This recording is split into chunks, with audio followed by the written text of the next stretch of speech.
Our GDPR solution will help your organization with data storage and ensure that future data is collected in the correct way with specific positive and opted-in consent. And most importantly, that it is stored securely with your peace of mind. Our GDPR software platform enables a business to request, receive, and capture customer consent for personal data. And it does this through inviting users.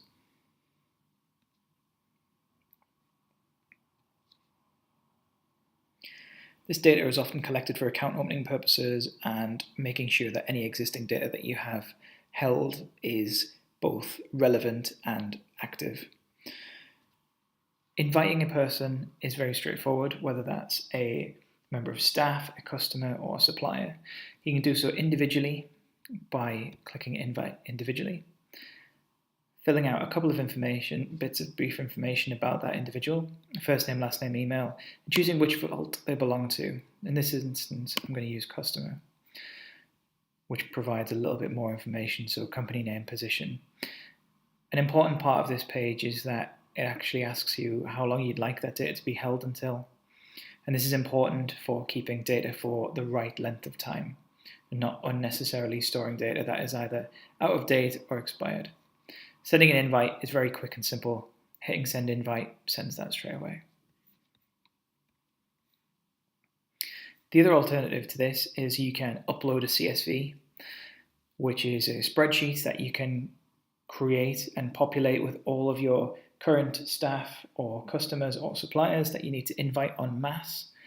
You can download an example that we have here and you populate that with your information. Next, uploading your CSV allows you to invite en masse up to the amount of invites that your particular package has available. Once those invites have been sent, they will then populate your vaults.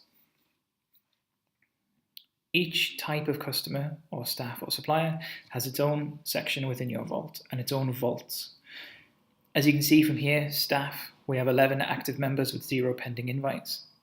Customers, we have 80 active members with 94 pending, which is 94 people that have yet to accept. And suppliers is similar. If I go and jump into the staff vault,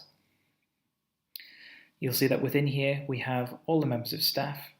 Each person has logged in and assigned themselves a profile picture as well.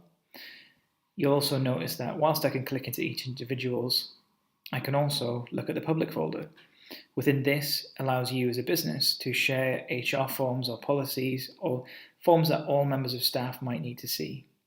The same applies to all the different types of vaults. So if you have something like a service level agreement that you need all your customers to see, or terms of business that you might want to include in there that aren't specific to each individual customer, you can include those in that public folder.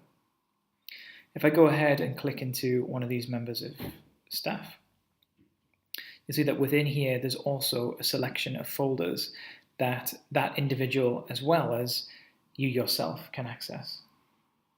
The private folder is only visible by the user, in this case myself, and the other folders such as service level agreement and design that we've created there are visible by both ourselves and that member of staff.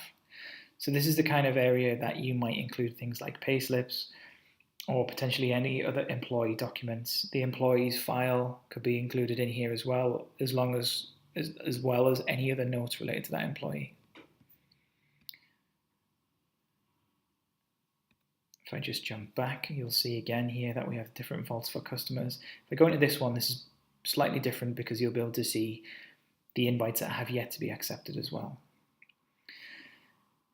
So in this folder, again, you've got your public folder again, and each of these vaults, some of them are pending, these red ones with a little stopwatch.